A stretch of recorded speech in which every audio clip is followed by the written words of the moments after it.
Charlton fan so sick of racism he will not attend matches.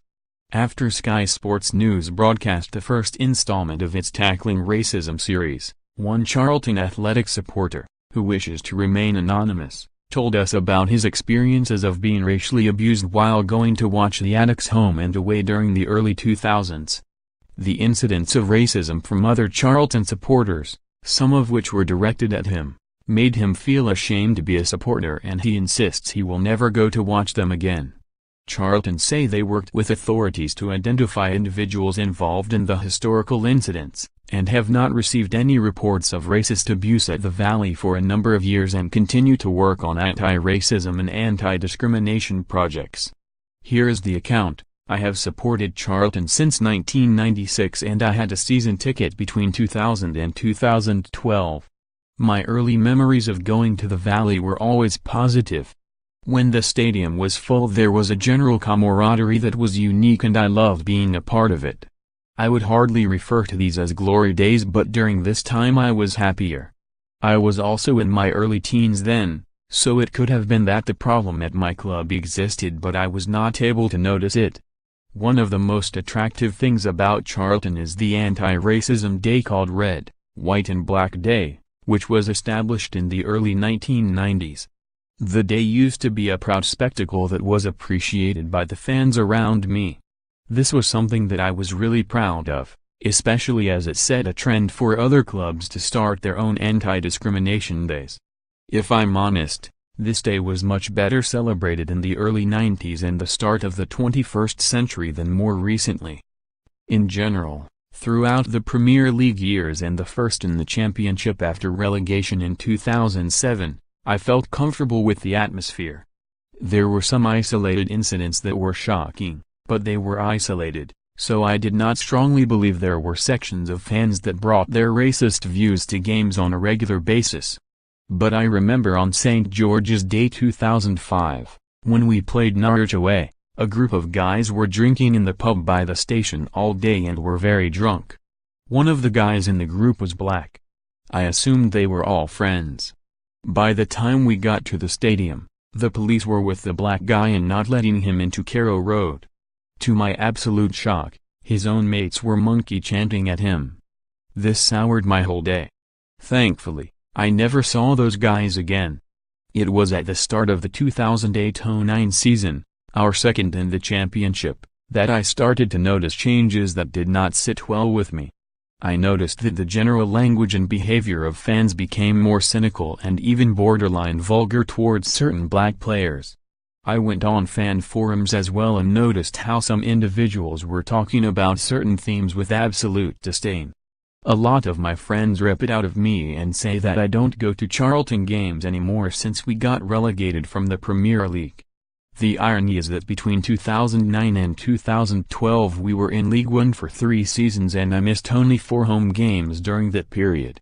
I followed Charlton to many away games and it was the experiences that I had there that have contributed to me not going anymore.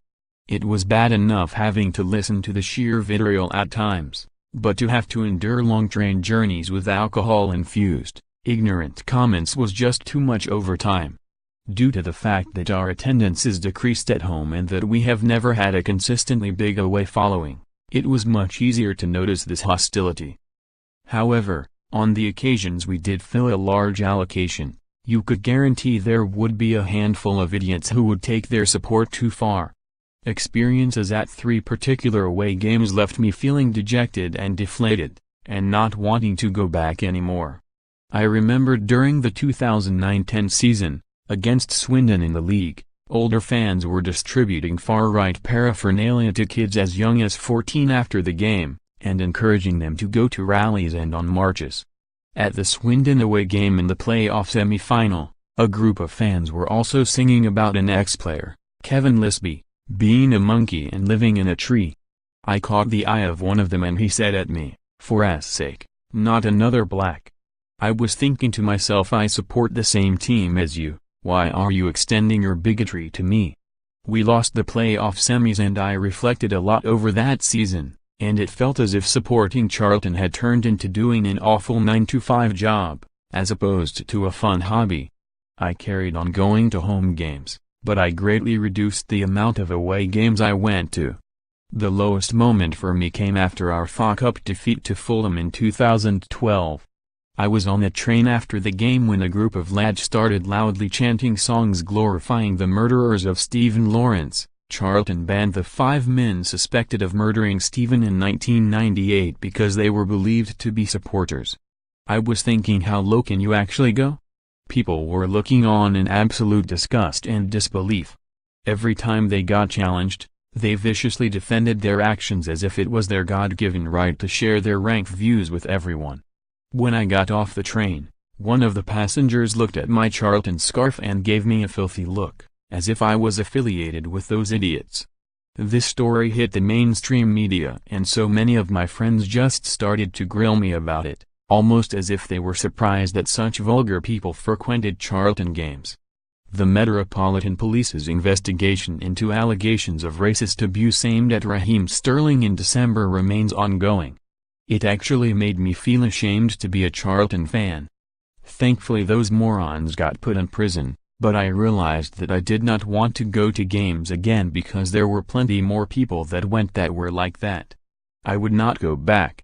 No matter what the club tries to do, there will always be the idiots there. They just come in different forms. The Swindon away game was telling. If people were passing far-right paraphernalia to young kids then, now those kids will be the next generation of idiots who spread this rubbish at games. I don't want to go there again. In a statement to Sky Sports News, Charlton said, "The club are saddened to hear of this individual's experiences. We were aware of some of the incidents described at the time and worked with the authorities to ensure individuals involved were identified. The club totally condemns any kind of racist abuse and, working with our community trust, have been pioneers on anti-racism and anti-discrimination initiatives in football. Our fans have played a key role in this, either participating or leading on many of these initiatives. The incidents described are isolated and do not reflect the behavior of the majority of Charlton supporters. The club take pride in offering football for everybody and the Valley being a safe place to come and watch the sport. We haven't received any reports of racist abuse at the Valley for a number of years and the club and community trust continue to work on anti-racism and anti-discrimination projects.